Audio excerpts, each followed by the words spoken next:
Welcome to EPZ Pathshala. I am Dr. Hemanga Datta. I'm an assistant professor in the Department of Linguistics and Contemporary English, English and Foreign Languages, University, Hyderabad. Today we are going to learn the module Introduction to Government Phonology from the paper Introduction to Phonetics and Phonology. Here is the outline of our module. First, we are going to talk about the introduction to government phonology, what it means, what are the basic concepts associated with government phonology, what are the main current research theories, who are the proponents of government phonology. Next, we are going to talk or focus on the governing relations, which are the constituent and interconstituent relations. Then we are focusing on certain principles which are crucial in government phonology, their Coda licensing principle and complexity condition, and then which is be followed by a kind of summary what we have done. So let's begin with government phonology. This unit basically deals with the basic tenets of government phonology and its constituent structure governing the patterns of speech sounds. So as this sentence summarizes, that government phonology seeks to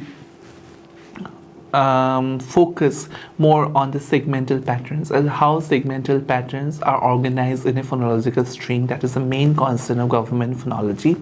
Government phonology is a non-linear genre of phonological theory developed in 1980s with contributions mainly from Coda and Wagner. So non-linear genre of phonology, as I have already explained in the module Independency Phonology, that how it is non-linear. So it's a kind of linearity, the focus of linearity, the focus of the derivation is missing in these kinds of phonological schools of thought, and there are always certain the contribution hidden behind the emergence of certain discipline of sub-discipline in phonological theory. And here we should thank to the greatest phonologists like K. Lowenstein and Wagner, who have proposed government phonology for the first time in 1985, and their theory was mainly based on the affinities of phonology with that of syntax. So now, government phonology. What is government phonology? We can say in one sentence that government phonology is a non-linear development in the framework of generative paradigm. It seeks to isolate universal principles governing the form of phonological representations. So what are the universal principles hidden behind the kind of phonological regularities that government phonology tries to address? Government phonology adheres to the principle that there is a close relationship between phonological representation and syntactic unit. Just as constraints and governing relation in syntactic structures determine the well-formedness of those structures, so do constraints in metrical and syllabic structures condition the well-formedness of the phonological constraints. So let's see. So it's a little bit technical sentence. Here it tries to draw a kind of affinity between the syntactic government and the phonological government. Although government phonology can be traced back to certain syntactic principles, the government and binding in syntax, that in syntactic representation certain constraints in governing relations constrain the governing relation in syntactic paradigm. So is it possible to claim the similar kind of principles in phonological representation, or in terms of metrical constraints and syllabic domain? Like, what are the constituents which govern particular segments? So what are the universal principles in a phonological domain that government phonology tries to address? So government relations can be categorized in terms of two main components. One is constituent and the other is interconstituent. So what is constituent? When governing relations operate between syllabic constituents, it is called constituent government. What is syllabic constituent? That if we talk about the governing relation between onset, rhyme and coda, that is called constituent relation. And if when a governing relation occurs between two different constituents, not from the same syllabic domain, then the relationship is called interconstituent governing relation. We will see what is constituent and interconstituent in the next slides. So constituent government, some technical definitions. In constituent government, two units are sisters within a constituent such as onset, nucleus, and rhyme. The government relation is head initial. The head of a nucleus is rhymed in constituent government. Governing relations is subject to this principles called only the head of the constituent may govern and only the nuclear head may govern a constituent head. So this is the kind of technical things you should understand. The government, we say that we are talking about the head. Again, there's a kind of head modifier relationship, like we have already said in dependency phonology, that dependency phonology talks about the head modifier relationship, and it has certain kinds of affinities with that of government phonology.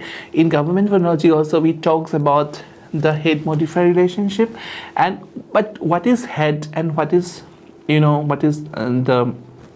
the governing, what is governor and the governee. So there's a kind of mechanism, there must be a kind of patterns which the government phonologists have to abide by, certain. So only the head of the constituent may govern. So head of if there's a constituency relationship, the head is equipped with the potential to govern, and only the nuclear head may govern a constituent head. So the nucleus is very important in a governing domain. So then the phonologists have postulated two more concepts or principles which are functional in regulating governing relations. These are strict locality and strict directionality. So government phonology is based on two concepts, two propositions. This is called strict locality. From the name itself you can find out what is locality. That means it indirectly talks about the adjacency. So if we have to establish a governing relation between two components, these two components have to be adjacent. That means they cannot be distant, right? They have to be adjacent. This is called strict locality and strict directionality. Whether the right hand side, whether the left hand side.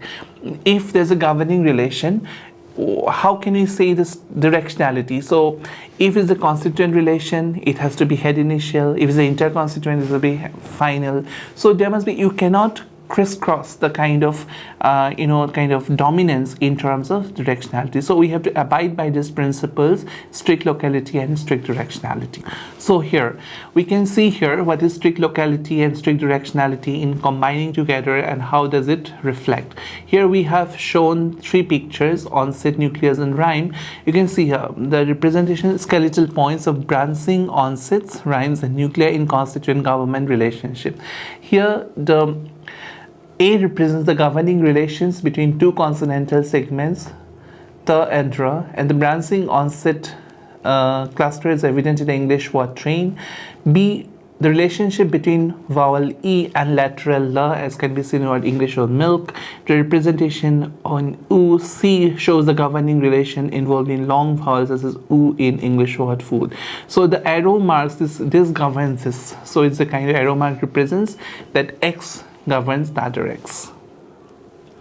So now the question, what is interconstituent government? We have already said that when the governing relation is not within the syllabic domain. So if the governing relation is between the two constituents of two different constituents, then we can say that this is interconstituent government. In interconstituent government also the directionality is different, unlike that of govern the other one.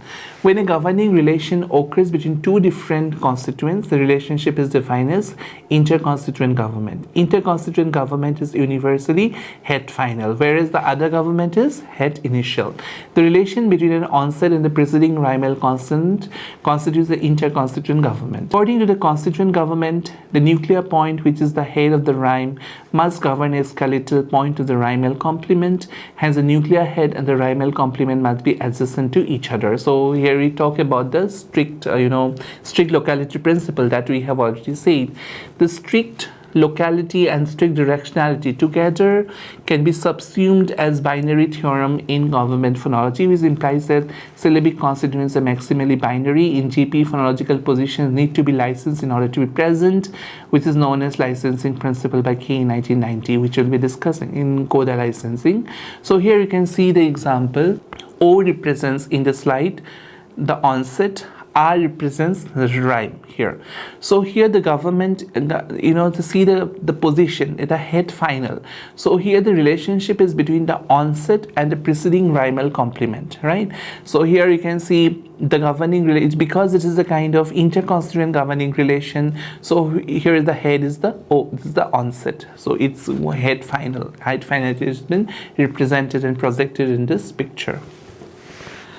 So now there's an important concept known as Coda licensing principle in government phonology. Now you must be aware of what is Coda, right? What is Coda? That in a syllable we have got onset, there's a nucleus, and Coda. So in cross-linguistically we have seen that onsets are more stronger as compared to codas, because codas, most languages have the license to drop coda. So codas are more prone to alternation. Codas are more prone to any kind of phonological processes like deletion or kind of alternation. This kind of processes, codas get affected, whereas onsets are retained. So here, Coda licensing principle, how the codas are manifested, codas are portrayed in government phonology. All phonological positions say one must be licensed within a domain. This unlicensed position is the head of the domain. K in 1990 argues that Coda is not a constituent in GP as it cannot branch. Cannot branch means onsets can have a branching things, rhymes can have branching aspects, whereas codas don't have branching aspects. So Coda is not treated as an independent category. It has to be governed by the following onset. So you can see that why the concept of Coda licensing principle appears in government phonology. It is not a kind of abstract principles dropped in from somewhere.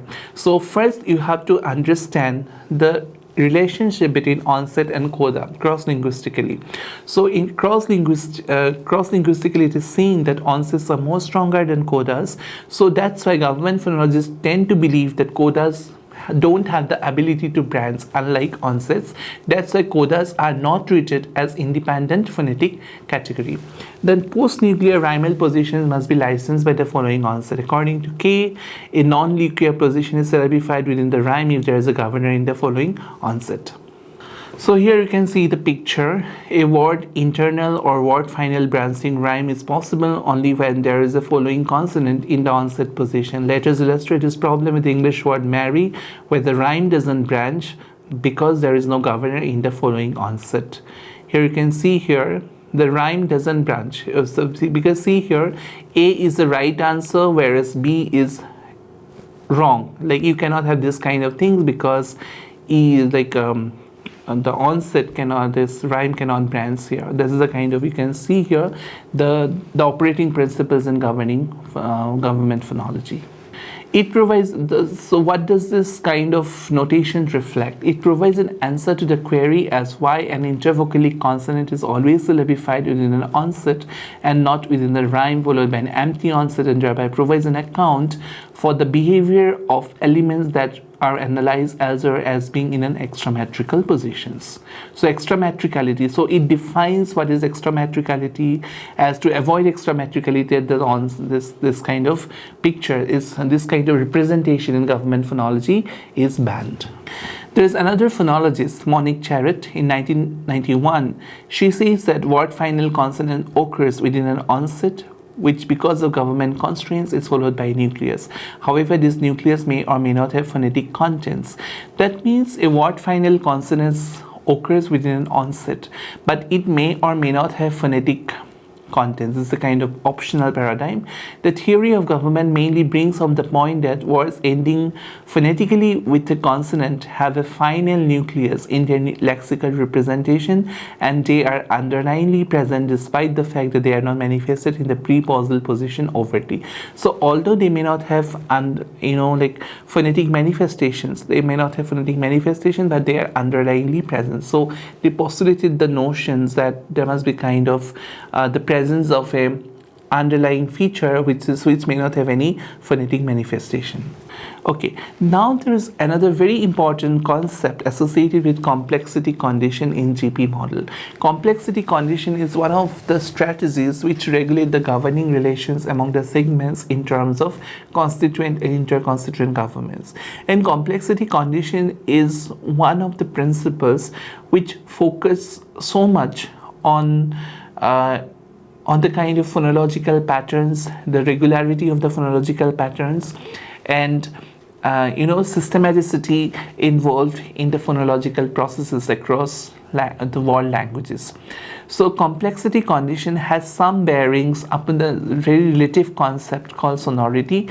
To discuss sonority, I'd like to quote Kanstowicz in 1994, who claims that construction of complex onsets and codas is guided by sonority sequencing principles, which requires onsets to rise in sonority towards the nucleus and codas to fall in sonority from the nucleus. So we know already what is sonority. Sonority rises from the edge to the nucleus, and then from the nucleus it drops down. So this is a kind of sonority principle. This sonority principle, can it have some kind of correlation with the complexity condition? That I would like to focus here in generative paradigm. So the principles underlying sonority sequencing, principles governing the organization of segments in a syllable or a word, are taken into account by elemental composition of consonants and governing relations existing between them, which addresses complexity condition. So complexity condition talks about the elemental composition. These elemental compositions are nothing but the internal makeup of segments. So what is the difference between stops and fricatives? Fricatives are different from approximants and laterals. How they are different?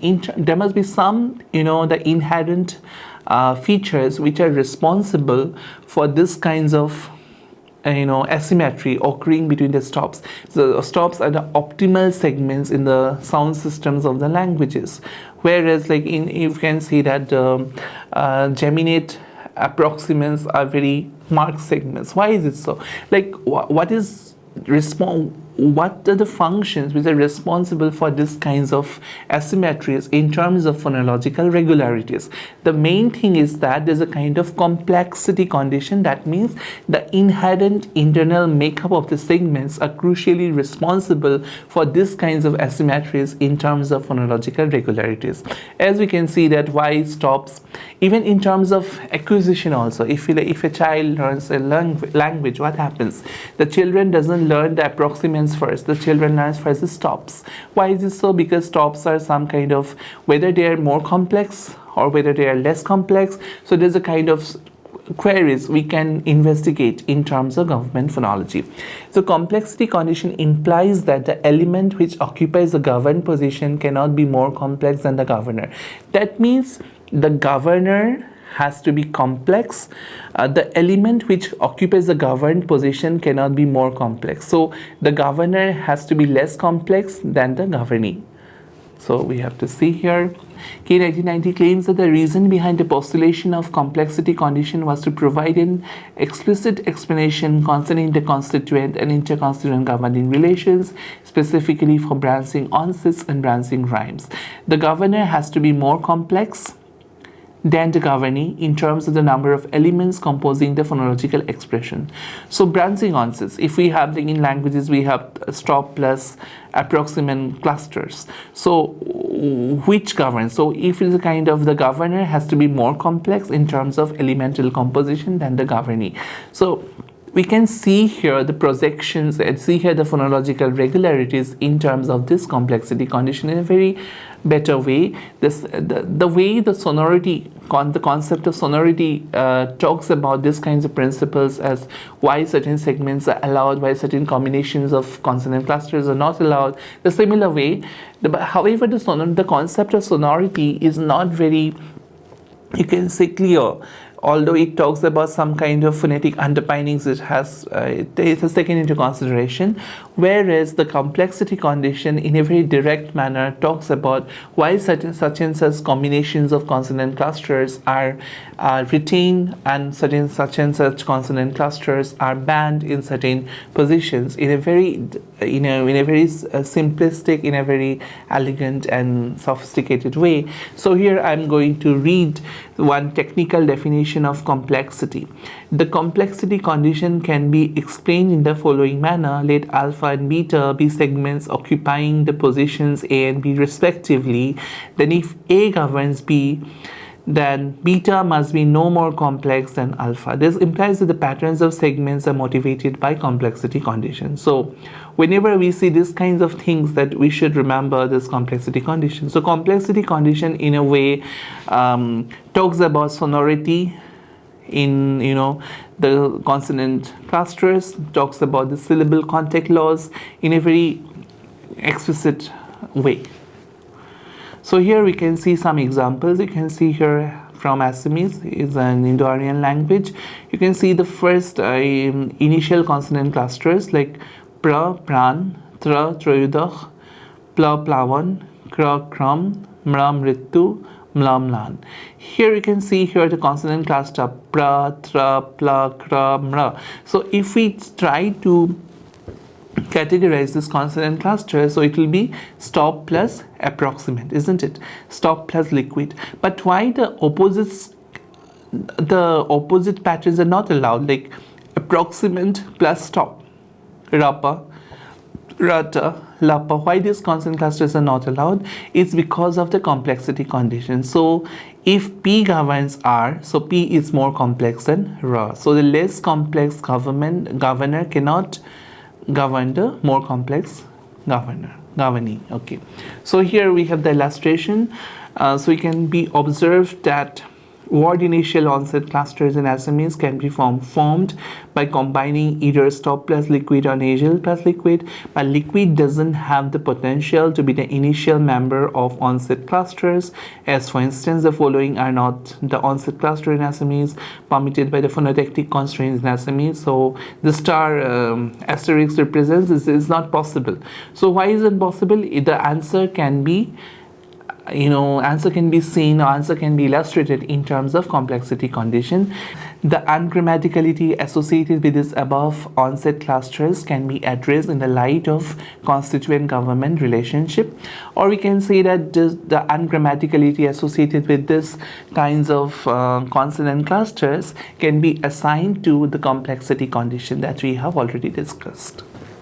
So here we can see the underlying features of pa and ra, the stop and the liquid. It has been shown through this diagrammatic representation that in the former the approximant is governed by the stop and the later the liquid by the nasal. In this example, a downward complexity slope is enforced between a governor and a governee.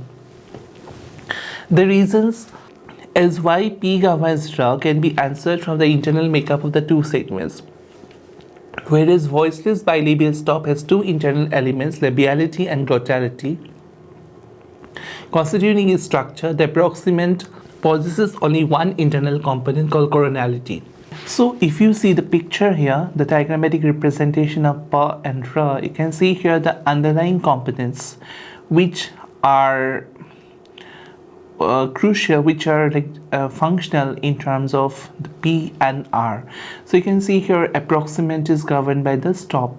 So the reasons as why P governs ra can be answered from the internal makeup of these two segments, whereas the voiceless bilabial stop, that is pa, has two internal elements, labiality represented by u and glottality represented by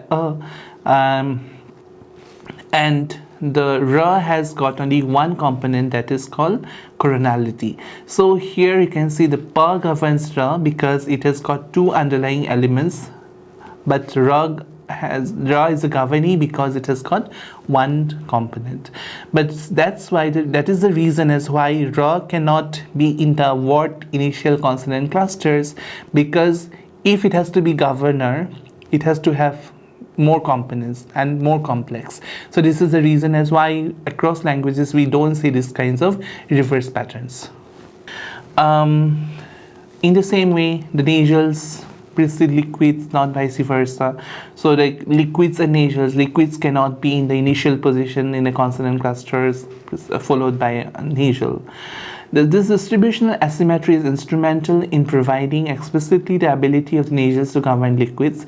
The asymmetry here is motivated by the complexity condition. Nasals containing 3 elements have priority over liquids which contain 2 or sometimes only 1 element.